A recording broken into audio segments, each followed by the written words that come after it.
تو پھر سب مسلمان واپس مڑے ہیں اور ان کو پتہ چلا کہ ہماری قیادت تو وہ فلاں جگہ پر ہے، تو یہ سارے وہاں پر مڑے اور پھر ڈٹ گئے۔ پھر آپ صلی اللہ علیہ وسلم نے مٹھی بھر مٹی لے کر دشمن کی طرف پھینکی، یہ مٹی اس طرح پھیلی کہ دشمن کا کوئی آدمی ایسا نہ تھا جس کی آنکھ اس سے بھر نہ گئی ہو۔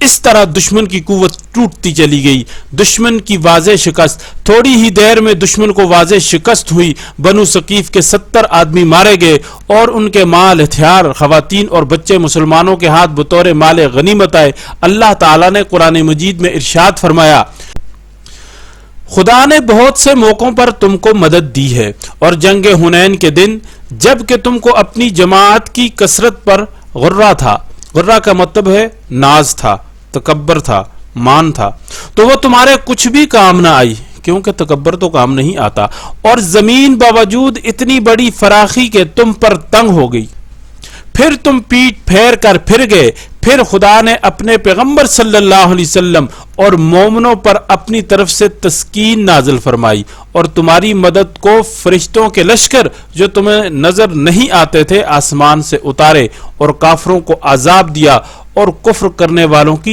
یہی سزا ہے۔ سورہ توبہ سورت نمبر 9 آیت 25 تا 26 پارہ نمبر 10۔ غزوہ حنین سے ہمیں یہ سبق ملتا ہے کہ ہمیں ظاہری اسباب پر فخر نہیں کرنا چاہیے، بلکہ ہر حال میں اللہ تعالیٰ سے مدد طلب کرنی چاہیے کہ مدد کرنے والی ذات وہ اللہ رب العزت ہی کی ہے، جس کو فرمایا نعم المولا و نعم النصیر۔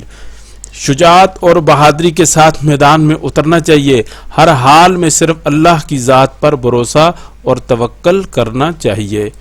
تو اب چلتے ہیں مشق کی طرف۔ پہلا سوال ہے، تفصیلی جواب لکھیں۔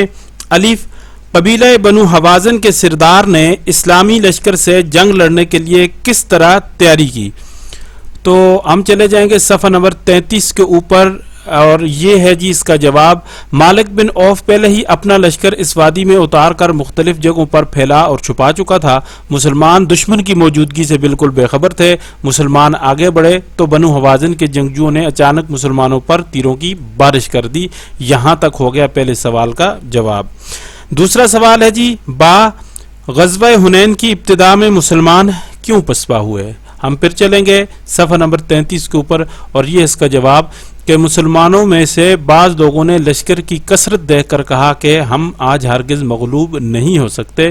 یہ بات رسول اللہ صلی اللہ علیہ وسلم پر گراں گزری۔ یہاں تک ہو گیا جواب۔ اب تیسرا سوال ہے جی، جیم، غزوہ حنین میں رسول اللہ صلی اللہ علیہ وسلم کی شجاعت کا حال بیان کریں۔ تو صفحہ نمبر 33 کے بالکل آخر میں یہ پیراگراف ہے، اس شدید بگدڑ میں بھی رسول اللہ صلی اللہ علیہ وسلم استقامت کا پہاڑ بنے رہے۔ یہاں سے لے کے یہ بالکل پیج کے آخر تک اس کا جواب ہو گیا۔ اور دال، غزوہ حنین سے ہمیں کیا سبق ملتا ہے؟ بالکل سبق کا آخری پیراگراف ہے، غزوہ حنین سے ہمیں یہ سبق ملتا ہے، یہاں سے لے کے آخر تک توکل کرنا چاہیے۔ یہ ہو گیا آخری سوال کا جواب۔ دوسرا سوال ہے جی، مختصر جواب لکھیں۔ الف، وادی حنین مکہ مکرمہ سے کتنی دور ہے؟ تو اس کا جواب ہے وادی حنین مکہ مکرمہ سے 40 کلومیٹر دور ہے۔ با، اوتاس کی وادی کہاں ہے؟ تو اس کا جواب ہے اوتاس کی وادی حنین کے قریب ہے۔ جیم، غزوہ حنین کس سن ہجری میں پیش آیا؟ تو اس کا جواب ہے کہ غزوہ حنین 6 شوال سن 8 ہجری میں پیش آیا۔ دال، حضرت عباس رضی اللہ تعالی عنہ نے صحابہ کرام کو کن الفاظ میں پکارا؟ تو صفحہ نمبر 34 پر ہم چلے جائیں گے۔ یہ سوال کا جواب کہ حضرت عباس رضی اللہ تعالیٰ عنہ نے آواز دی، بیت رضوان والو کہاں ہو؟ ہاں، غزوہ حنین میں بنو ثقیف کے کتنے آدمی مارے گئے؟ صفحہ نمبر 34 پر موجود ہے، بنو ثقیف کے 70 آدمی مارے گئے۔ تیسرا سوال، خالی جگہ پر کریں، یہ آپ نے خود پر کرنی ہے۔ آپ کو پتہ ہونا چاہیے سبق پڑھنے کے بعد کہ کون سی خالی جگہ میں کیا لفظ استعمال ہوتا ہے۔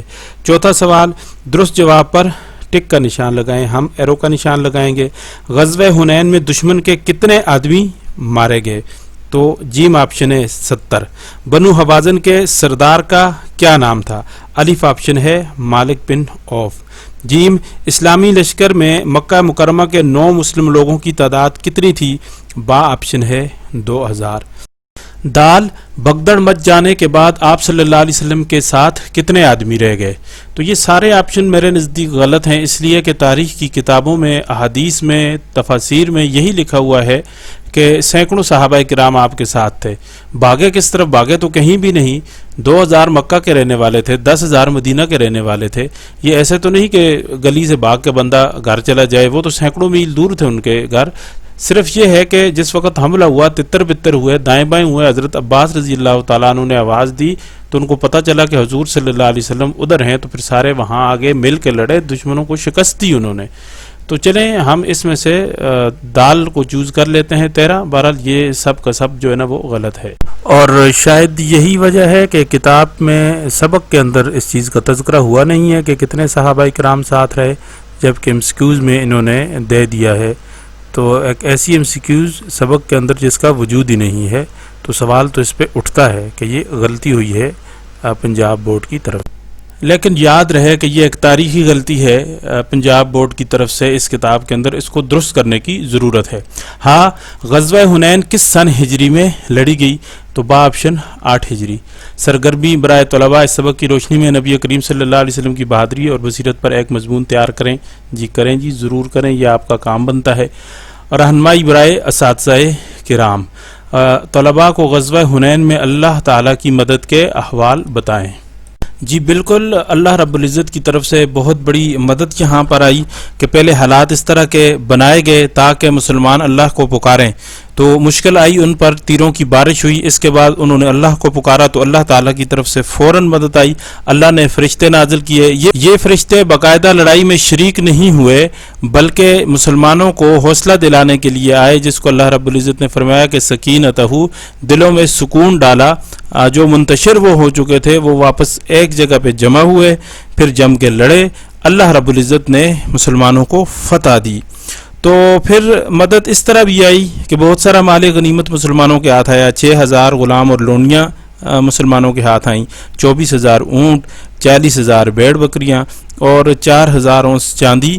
اس طرح کی بہت ساری چیزیں جو کہ اس سے پہلے اتنی بڑی تعداد میں مسلمانوں کو نہیں ملی تھیں وہ ملیں۔ تو یہ سب اللہ رب العزت کی مدد کے احوال تھے جو آپ کے گوش و گزار کی ہم نے۔ اس کے ساتھ ہی ہمارا آج کا سبق اختتام پذیر ہوا۔ آپ سے گزارش ہے کہ آپ اس مشق کو حل کریں، تفصیلی جواب، مختصر جواب، یہ سب کے سب آپ لکھیں اور لکھ کر جو ہے گروپ کے اندر آپ بھیجیں۔ آپ ہمارے چینل کو سبسکرائب کریں، ہماری ویڈیو کو لائک کریں، اور اگر کوئی سوال ہے تو کومنٹس میں اپنی رائے کا اظہار کریں۔ اپنے دوسرے دوستوں کے ساتھ اس ویڈیو کو شیئر کریں، اور ہمیں اگلے سبق تک دیجیے اجازت۔ اللہ حافظ۔